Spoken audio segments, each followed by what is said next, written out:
This is Canon Fodder, episode 21. If you don't know my guest, you live under a rock. Ren, how you doing? Yeah, I'm great. It's good to join you. And I say that with the utmost respect, obviously, because I mean you're just everywhere. You might be the most prolific writer in this scene. Honestly, I see a new article from you every week. Well, so listen. So I've been putting together actually a collected book of my essays and articles that I'm going to call anonymously yours, and I've written like 150 essays and articles over the last 3 or 4 years. It's crazy. Now, your output is insane, and then you do Man's World, and you Yep. do you've written books, cookbooks slash political treatises. It's and I imagine you're also in insane shape, so you just I don't think you ever sleep, honestly. No, I try not to. I do my best not to. So when I first reached out to you about possibly doing this, I'd not heard of Edward St. Aubyn. I'd heard of, I think Benedict Cumberbatch did a mini series based on the Yeah, books, he did. but I haven't seen it, and I was a little I was surprised by your choice, and I just wanted to, before we get into the books itself, I wanted to see, where you found this, what your relationship to it was, without obviously giving away too many personal details. Yeah. No. It was just a. So the novels, the first, so it's a cycle of 5 novels, the Patrick Melrose novels, and the first 3 I think were written in the 90s. I think the first one was written in 1992 or maybe 1994. I can't remember which, but uh, he wrote the first 3, and then he went away from them, and then he came back in the early 2000s and wrote the fourth and the fifth to great critical acclaim, and he was shortlisted for the Man Booker Prize for the fourth or the fifth. Yeah, I think it was Mother's Milk, the fourth one, which Yeah, was my the favorite fourth. as well. Yeah, it's a good one, but it's yeah, I can't remember. I think a friend told me about them, but this was maybe 10 years ago, so they'd all been written by that point, and people knew about Edward St. Aubyn then, but they're just fantastic novels, I think, and they work very well, and I think for me, then they represent what I think the novel probably should be nowadays. I think Mm, that, I mean, we can talk in depth about the novel as a form, but I think that they're short novels, yes, and yes. I think that that's good. I think that that's probably the best way for the novel to go, actually, in the current year. Yes, I agree with that. We just, unfortunately, as a society, we don't have the attention spans to be, uh, you know, going through these huge tomes. Unfortunately, like our attention, and I think even Zero HP Lovecraft talks about this when he's writing. Uh, it has to be grabbing, especially if you're writing something online. So this is a good advice for any DR writers out there. If Well, I if you're think writing, I think I was just gonna say I think that one of the problems is that, or one of the things that's changed, maybe that's a better way of putting it, is that, once upon a time the novel was basically the richest artistic creation that you could sort of immerse yourself in. You wanted to be transported somewhere else, into somebody else's life. Well, Mhm. what do? You pick up a 400-500 page novel, and that is the closest that you can get to the richness of somebody else's experience. But now, of course, we have all of these other mediums that actually allow different kinds of evocation, richer forms of evocation. I mean, there are things that you can do in a film that you can't do in a novel, and there are things, but likewise, there are things that you can do in a novel that you can't necessarily do very well in a film. So, I think that the great epic novels, the huge, 500,000 page novels, they obviously have their place, and they can still be compelling. But I don't know whether that form in itself is the best way, actually, of capturing experience of modern life, what is particular to modern life, um, in a way that perhaps it once was. So, I mean, it's an interesting. We can get into this in detail for sure, because it's an interesting question. You know, One criticism that I would levy at St. Aubyn, and not even so much him, but what came after him, is he's writing basically his autobiography, which is fascinating, right? He's fictionalized his autobiography, but because that saw success, now we have, you know, just so much trite nonsense coming out of mainstream fiction, and it's everybody yeah. just trying to tell their story. So in some ways, I think the Melrose books are sort of a victim of its own success, if that makes sense. Yeah, well, I mean, maybe I should, for the listener, maybe I should sort of talk a little bit about what they are about. I'll try not to give too much of the story away, but Edward St Aubyn is he's a sort of, you probably would describe him as an upper class aristocratic Englishman. He's from an English aristocratic background, although they fell on quite hard times in the mid to late 20th century and lost their fortune, I think. But he's definitely from the English upper classes, and you'll know that if you've ever heard him speak. But basically, the cycle of five novels is, it's about him. It's about his own life. It's about things that happened to him in his own life, and principally about the fact that he was sexually abused by his father. And so it's a deeply personal series of novels, and it's about coming to terms with the effects of abuse as a child. Mm, Um, and what's interesting actually about St Aubyn as well is, if you go on to read any of his other novels, they're not very good at all. They're really not very good. And I get the impression that he's actually, as an artist, he is only capable of talking about himself in a compelling manner. It's definitely, it feels with the novels like it's like he had to write them, and right. so, and he had to, that was how he had to process the deep trauma in his soul. And he's obviously, he's an intelligent man. He's smart. He went to Oxford. He was friends with Earl Spencer, Diana Spencer, Lady Diana, Princess Diana's brother. And in fact, he may actually have written Earl Spencer's eulogy for Princess Diana at, for her funeral. I think he did. That's interesting. I didn't know that. Yeah, I think he did. And but yeah, he doesn't seem to be capable of writing about anything other than himself. And his other novels actually are not very good, and I mean, he's quite heavily influenced by French writers, and he's Mm, quite heavily influenced by the kind of philosophical style of novel that deals with philosophical themes. And so, what he does in his other novels is he really kind of shoehorns philosophical themes about consciousness in particular. He's obsessed with consciousness, and his later novels feature these really sort of contrived discussions between characters, where they're talking about like the latest studies in consciousness, neuroscience and all that kind of stuff. And it kind of, there's a story there, and then it almost feels like there's just this kind of philosophical material that's been tacked on. And that to me, I mean, that's really bad art as far as I'm concerned. no, I agree with you there, definitely.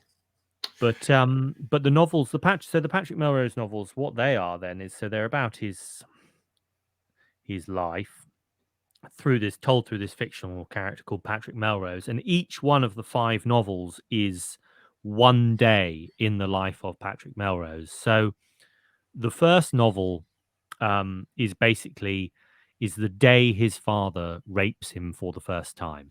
And it's I know it sounds awful, but it is awful, but it's a fantastic book, and all of the books are fantastic, I think, and repay. I mean, they really do repay reading. But the first book is about the day his father rapes him for the first time. They're on holiday at their holiday home in the south of France. So it's a wealthy family. So I mean, it is basically the circumstances of his own life. It's an aristocratic family. His mother is American, and his father has married her because he's losing his fortune and he needs more. He needs an injection of money, from the from a wealthy American heiress.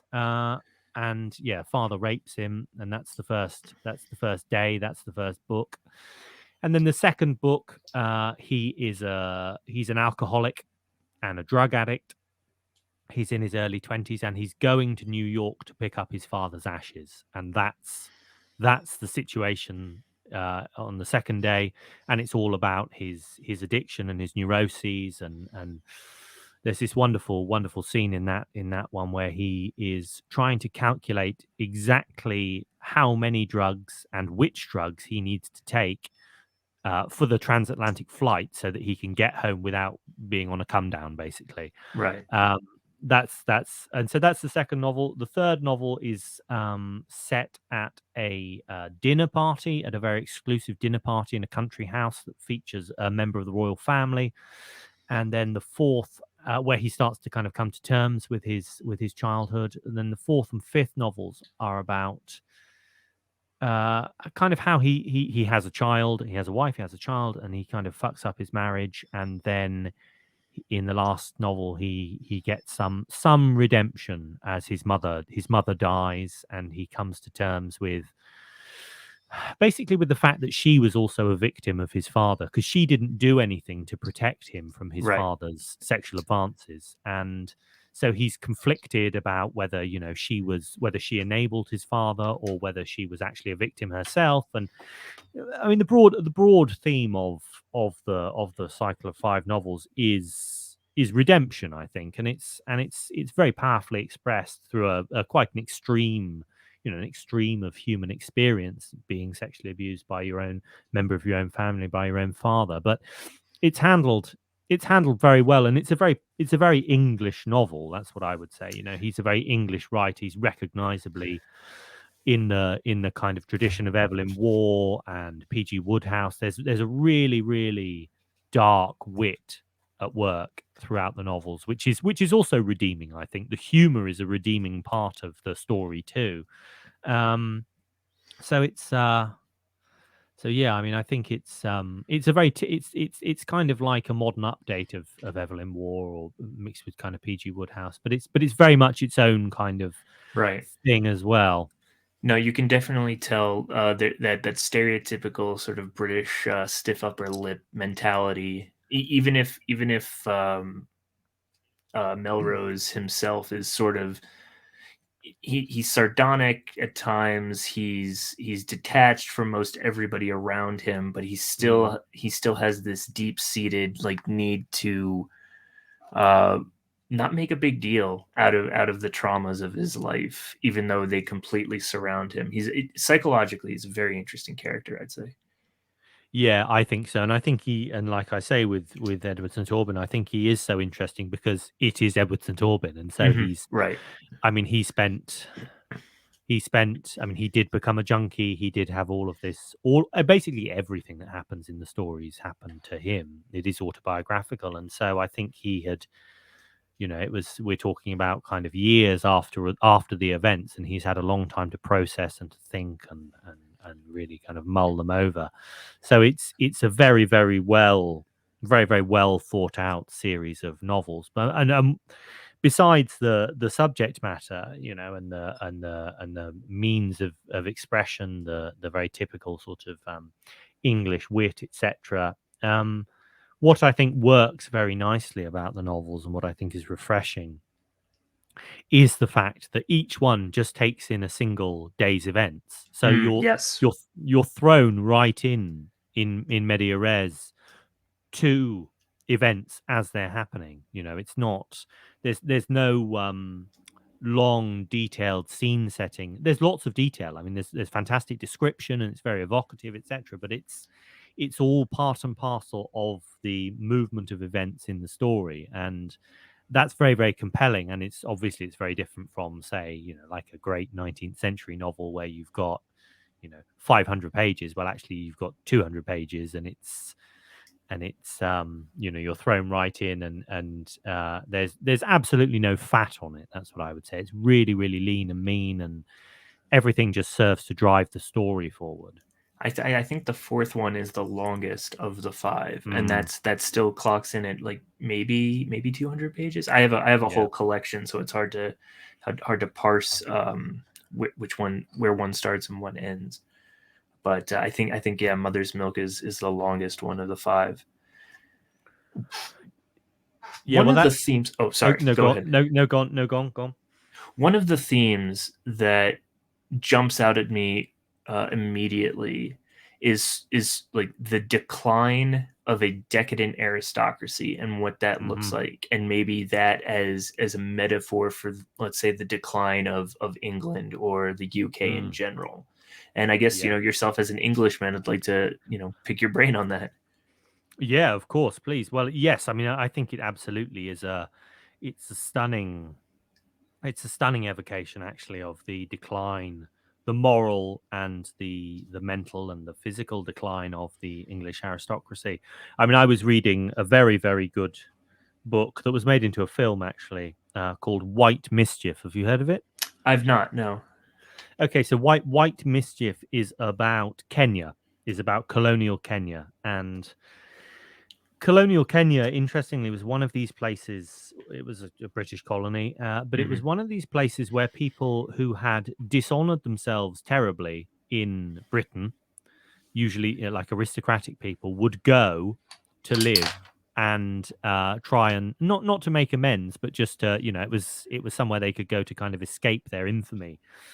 And so White Mischief is set in the 1930s, 1940s, and it's about a very famous murder that took place. The Earl of oh God, I forget his name. Um, but he was anyway. He was an extremely well. His aristocratic title was extremely important, and Mm, he walked behind King George at his coronation, and that was actually his privileged ancestral right to walk directly behind the monarch at the coronation. So he was from about as prestigious aristocratic family as you can get. I think the seat was in Scotland, but anyway, this chap ends up over in Kenya, living in Kenya, and he was a real philanderer, had all sorts of affairs and whatever, and he ends up having an affair with another man's wife, also a powerful aristocrat, and then one day or one morning, he ends up murdered, shot in his car. And there was a great mystery and a scandal about it. And this actually was going on during World War II. mm, And but the book itself is about the case, and it's an attempt to solve the case because the case actually was never solved. And the chap who was put on trial for the murder, the husband, the aggrieved husband of the woman that this chap was, the murdered chap was having an affair with, he got off.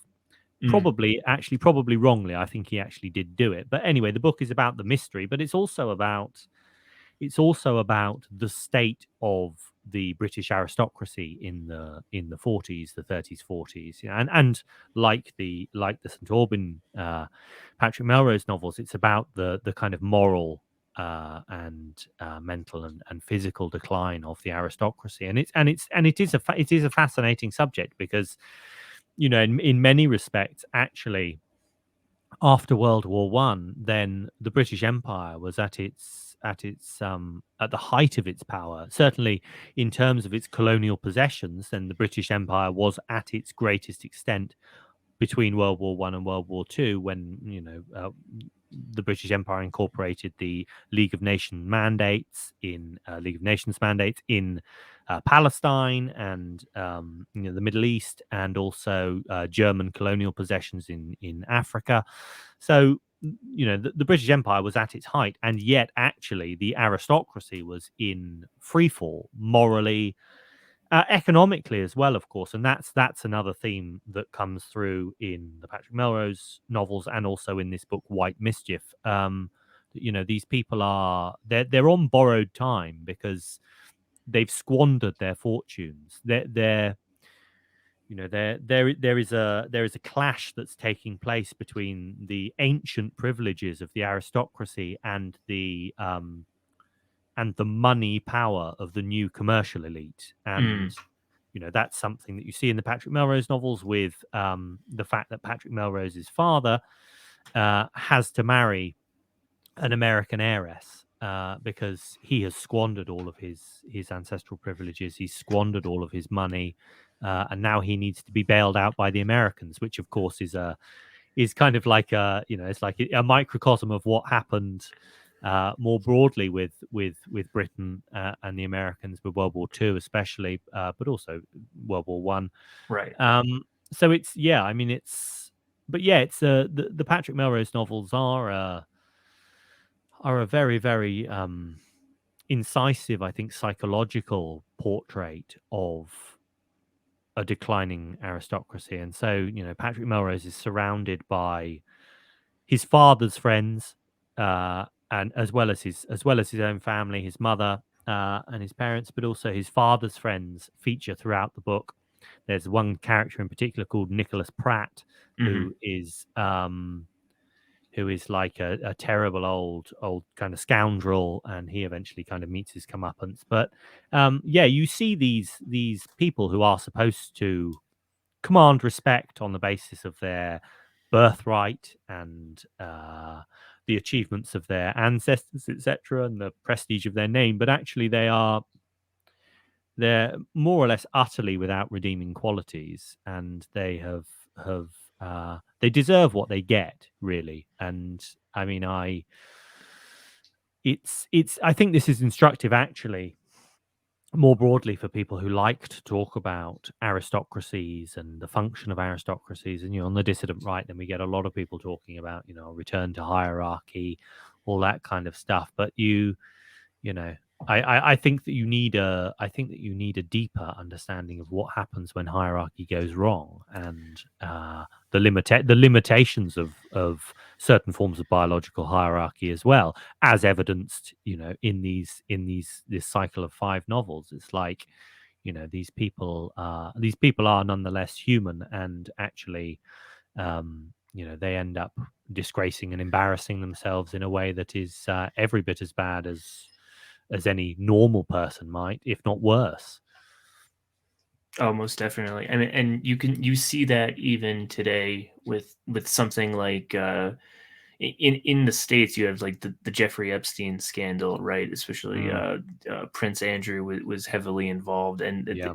there's all of these, because you're completely correct. One would assume that because of the lineage and the breeding, and these young men go through public school and then they go off to university, and you think that they are the university system, when it was set up, was to create people who would run the empire. Well, what happens when, and before the empire even kind of dissolves, like in right after World War One, people are thinking, well, why do we even have this thing? What is it doing for us? In fact, what is it? Uh, we just fought a world war, hopefully the war to end all wars. Though I doubt anybody outside of a newspaper man really thought that would be the case. The upper crust of society kind of goes insane and loses the mandate of heaven. Yeah, yeah, absolutely. I mean, it's worth remembering about World War I that it was absolutely devastating for the aristocracy. I mean, they weren't cowering at the back. I mean, they were leading from the front, and as a result, they were slaughtered. I mean, they did, in a very real sense, and the aristocracy did do their duty, which was to lead. It just happened that actually, they were slaughtered. And in World War II, also, then, I mean, the aristocracy really did pull its weight, and a lot of the exceptional leadership at every level in World War II was carried out by members of the Britain's great aristocratic houses, etc. But yes, I mean, also, yeah, you can't you can't avoid talking about the degeneration that took place and the broader clash between the old values of a landed aristocracy that derives its function and its meaning from the possession of land and from you know having tenants and subjects of local sort of subjects, peasants, whatever, and a new moneyed elite which derives its power and its mandate solely from the amounts of money that it command and throw around and move around. um I mean, it's interesting. It's interesting, and these books I do think are a very accessible way actually of getting into that process, that historical process that actually in many respects is still going on, or it certainly was. I mean, Britain, I think, is still we're still dealing with remnants of the deeper British past. We're still this battle. I mean, obviously the values of money have won totally, but still there do persist fragments of this older tradition that was based in completely different values, that had more to do with leisure and war and cultivation and hunting and pursuits like that, rather than investment in stocks and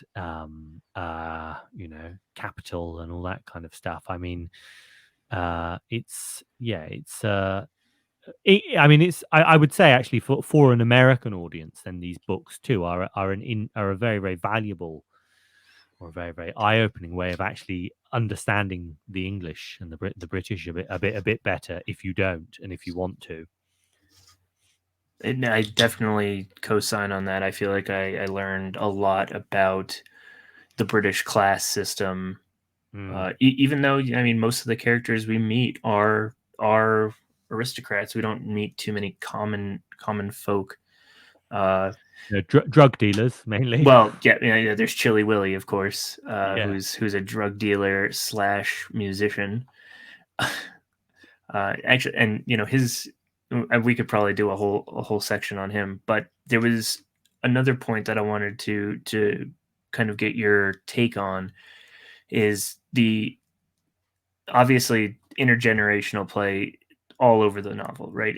This is Patrick uh, trying to understand both of his parents, whether it's his yeah, mother's sort of indifference or his father's cruelty.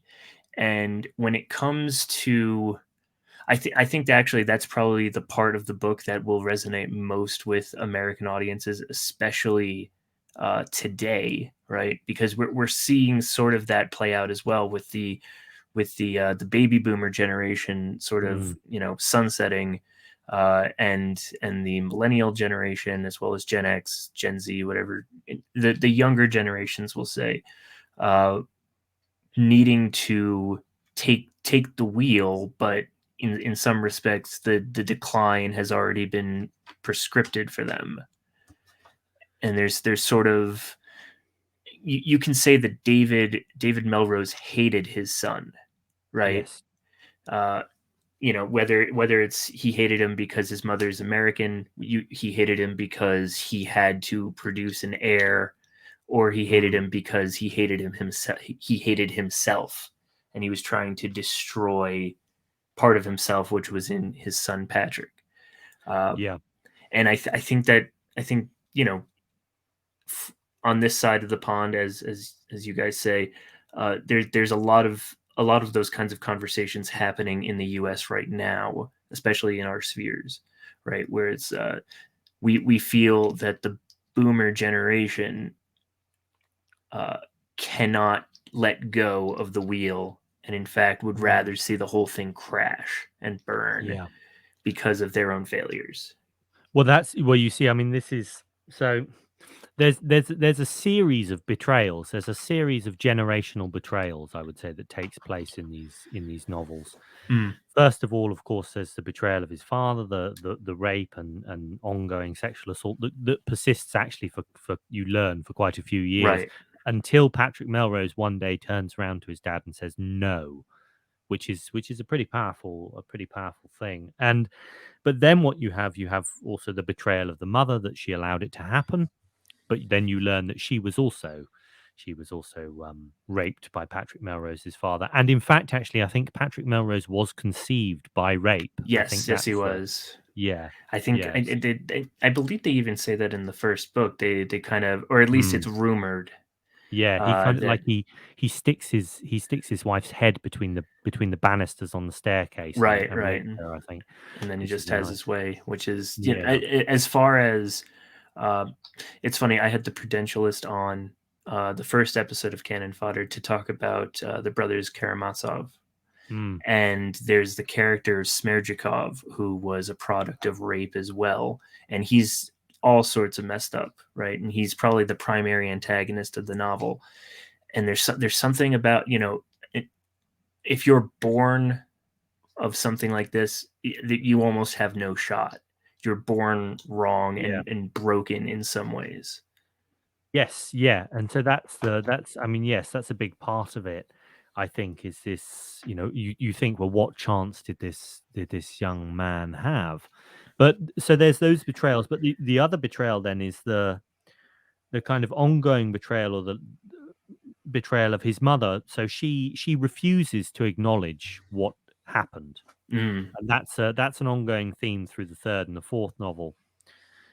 Is that she just won't acknowledge what's happened. And in fact, what she does is she ends up, I mean, she's kind of away with the fairies anyway. I think that she's like a lot of housewives, like a lot of women in the 50s and 60s. She's on benzos and all sorts of other stuff, uppers and downers all the time, and so she's not really psychologically present. But then what she does as she gets towards the end of her life is she takes up spirituality, and she becomes spiritual, and she's concerned with sort of saving the children, which is a very ironic thing because right. Patrick Melrose remarks, you're so interested in saving those children, but you never made any attempt to save me. And in the fourth novel, then Patrick Melrose is the family inheritance is basically gone, apart from the house in the south of France where the rape took place, in the holiday home, big holiday home where the rape took place in the first novel. So, uh, and what's happening is his mother has decided that rather than leaving this house, where a house of horrors, really, in many respects, uh, to Patrick Melrose to inherit, so that he could maybe then sell it and have some money and live in the style to which he was accustomed as a child and a young man. Instead of leaving the house to Patrick, she's actually going to leave the house to this kind of spiritual guru, an Irish chap. I think he's called is he called Seamus? Seamus, yes. Yeah, Seamus. And his Don't trust the spiritual Irish.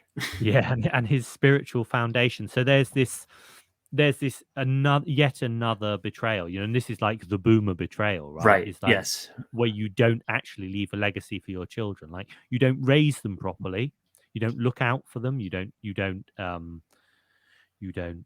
provide any kind of example for them, and then as they're struggling and you're coming to the end of your life, you don't help them, and actually you cut them out of your will, so that they're left with nothing other than a really bad taste in their mouth. And so actually Patrick Melrose is massively, massively embittered by this further betrayal by his mother, where she won't even leave him the house so that he can, have a bit of money and not struggle as he's struggling. And that in turn leads to, I'd say, a further generational betrayal, because then Patrick Melrose he's so caught up in himself. He's so caught up in this sense of betrayal by his parents, and this final betrayal by his mother as she dies and leaves the house to this charlatan, that he neglects his wife and child and pushes them away with his anger and bitterness. and then in the fifth novel, then he's divorced and trying to come to terms with the fact that actually he has maybe not as seriously as his own parents, but he has handed on his misery to his own family, and he's coming to terms with how dreadful a thing that is to do, and also trying to make amends for it. You think of these old family lines, and it's, every person obviously comes from a long line of people, but it's easier to sort of imagine that line when you come from, say, a great house, or a great family, or a landed Mm, family, right, with all yeah, this history. And it- your David commits, and maybe even David's father, and definitely Patrick, and then Patrick's sons, they're committing intergenerational suicide yeah, just very slowly. Like, what do Patrick's sons have? They might be able to get into a good school because of their names. They might be able to, become a barrister like Patrick does, but they're not going to. They're clearly in decline, and soon there just won't be any Melroses left. They're just yeah, they're not even going to. They'll be like pandas, where they can't even care to yeah. procreate. Yeah, no, it's a good point. I mean, they can't see the wood for the trees. To use a cliche, it's very very clear. I think it's a really really acute psychological portrait, actually, of a damned mindset. And another interesting thing about Patrick's psychological profile is that, especially in the second and third books, Mm, he's trying so hard not to be his father. yeah. But whenever he takes drugs, he actually thinks he's more like his father. He's more detached. He's able to, sort of pick up women. I think it's in the second book, right? He picks up the woman at the club, and his neuroses sort of goes away. And even though they don't end up spending the evening together in that sort of sense, uh, he's still he's trying to not be his father by becoming his father in some perverse way.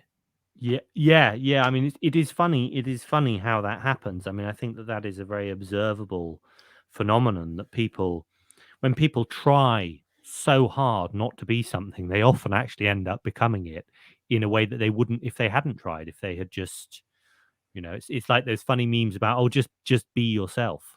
Like when you're trying desperately hard to be something you're not, you can actually end up it actually has these quite paradoxical effects, and I think that's definitely observable in these Patrick Melrose novels, that he has every reason, obviously, to damn his father and to hate his father and not to want to be like his father, and yet in many ways, by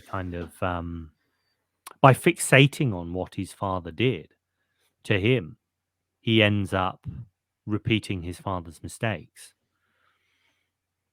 And I will say, I think that, and it's obviously because of St. Aubyn's success. I'm glad that he was able to overcome these setbacks and these tragedies that befell him.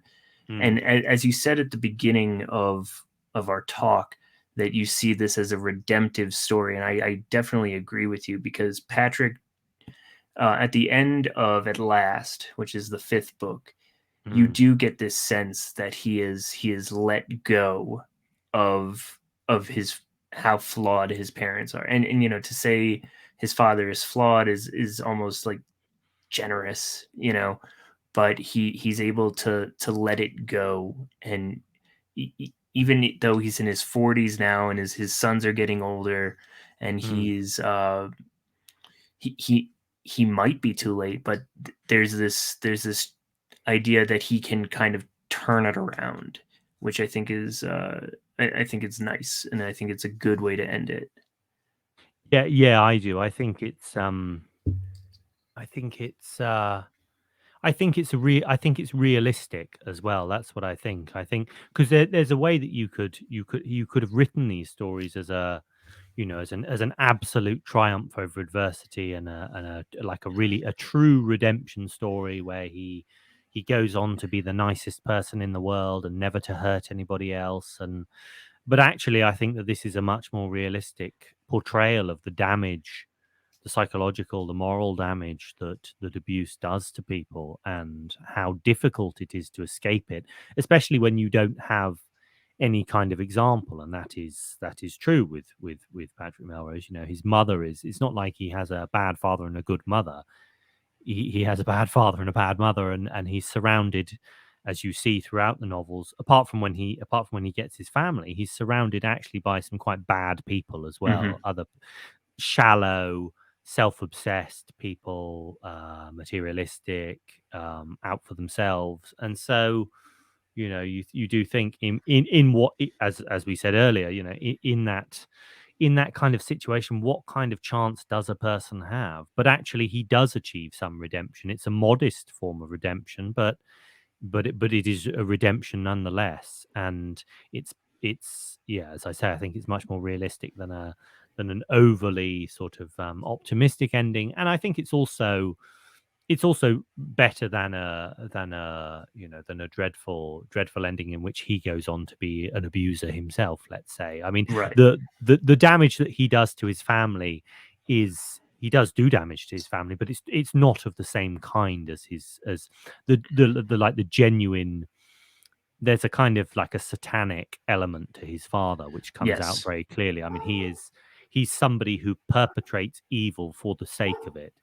I remember at the end of the first book, you see David. He's I think he's listening to music or something, or Mm, he's reading a book, and he just has this thought to himself. He's like, I wonder how much of this Patrick will remember. And I just thought, wow, that's like the most evil thing I've yeah. read in a very long time. Yeah, yeah. But I think, I mean, if you've actually ever, I mean, I've known one or two people, I think, who are like that. I mean, they do genuinely exist, and they wreak havoc in their personal lives. They damage anybody they touch, and gleefully as well. And I think that, yeah, I think that that's that sense that actually, I mean, Patrick has been touched by Satan, by a satanic character, and he's lived to tell the tale. And somehow, even in a small way, he's transcended that and redeemed himself. I think that is a quite a powerful message, actually. But you have to, I think you have to adjust your expectations of what redemption looks like. So I want to be mindful of your time. I know that you said you didn't have too much longer. Is there anything else about the novels you want to discuss before we kind of go into what you've got going on? Uh no, I just what I would say about these novels really, and why I picked them, is just first of all because they're likely to be unfamiliar to your audience. I don't know that many Americans will have read these novels. I don't know what sort of success they had in the US, but they were certainly a big success in the UK.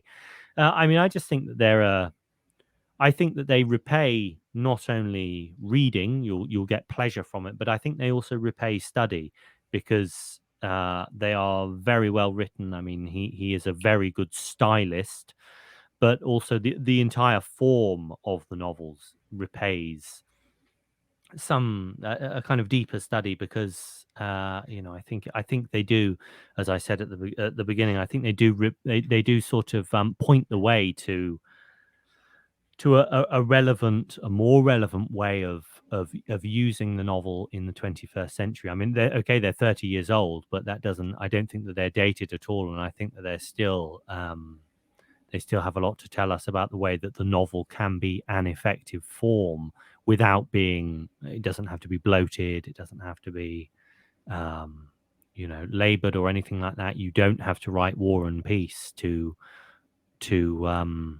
you know, to deliver a very powerful message.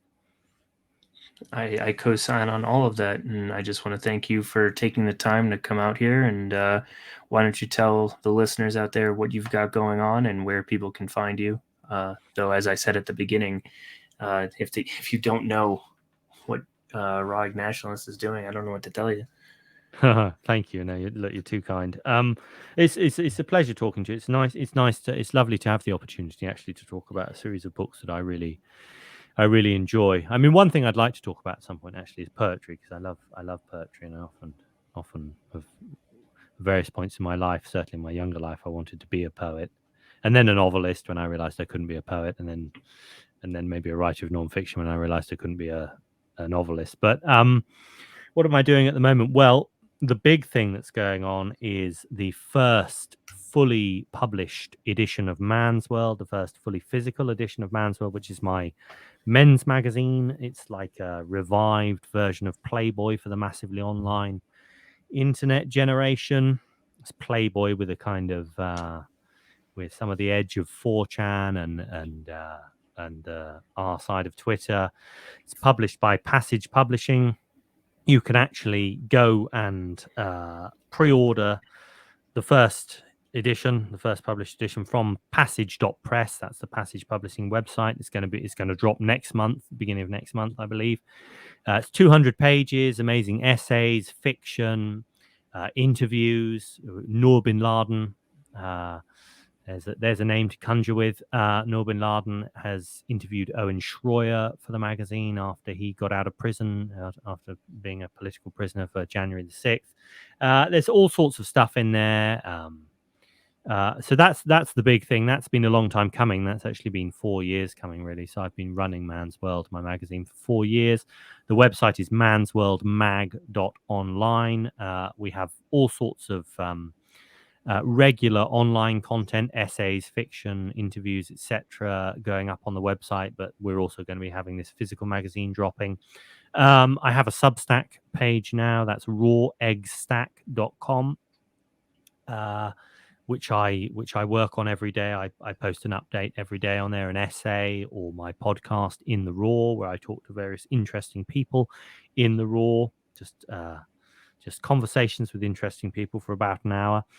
And then, of course, I'm on Twitter, babygravy9, writing regularly for the American Mind, for the Epoch Times, Human Events, Valiant News, other people like that, American Greatness, sometimes the National Pulse.